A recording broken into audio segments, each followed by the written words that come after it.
Well, hello and welcome to this English lesson about phrasal verbs. And as you can see, this is part 3. You didn't watch the first two lessons, so I recommend you take some time at some point to sit down and watch those as well. And you get a sense of some of the most common phrasal verbs that we use in English. Again, phrasal verbs, that's verbs that have two components.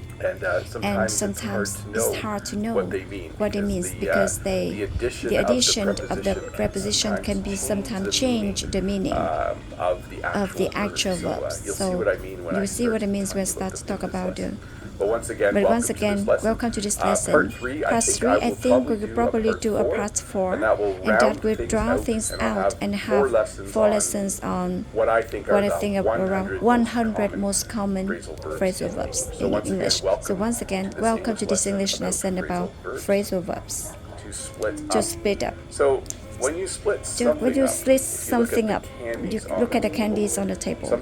Sometimes when I was a kid, my mom would buy a bag of candy, and then she could split up the candy. We divide them into little piles.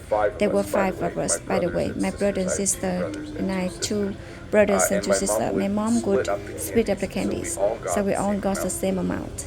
If you look at the far picture though, it's a scissors cutting on a marriage certificate.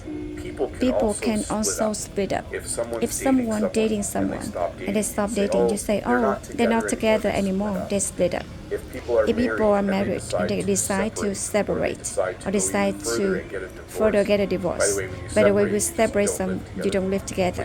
When you get a divorce, it's illegal, no longer be married.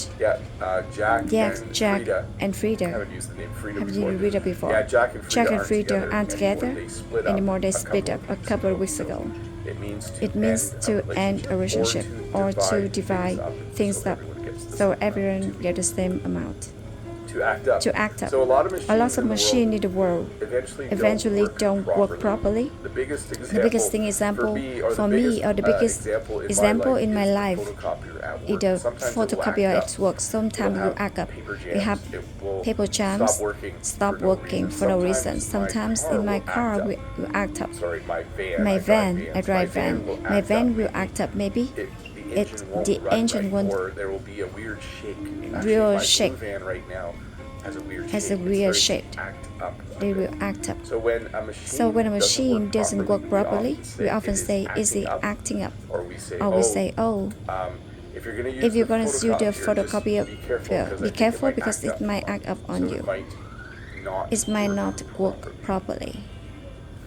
To come across. So there's two versions of this, by the way. To come across and to come across as. I'll talk about this one first. If you're out for a hike, you might come across some garbage. If you're out, I'm trying to think here. It's probably the best example yet. It means to find something you won't expect to find. You might come across some garbage. When I go to school, sometimes I walk through a school. I come across some students' backpacks. They're sitting on the hallway and no students around. So it means that you obviously live and you find something as you are doing that. When you drive on the highway, you might come across slow drivers every once in a while.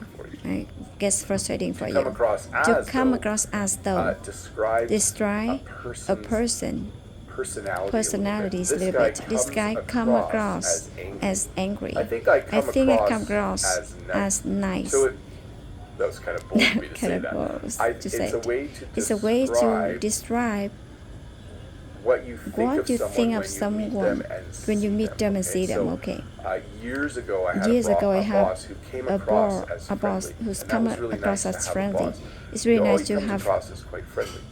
I know that. Let's see. Jen comes across as someone who doesn't talk quickly. She's a very quiet person. So comes up as very thoughtful and considerate. It's how you describe how someone is, I guess.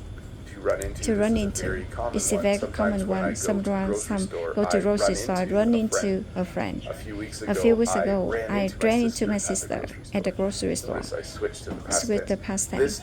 This does not mean that I drove my car and hit my sister's car. It can mean that, but generally in English, if you run into someone, it means that you met them without expecting to meet them.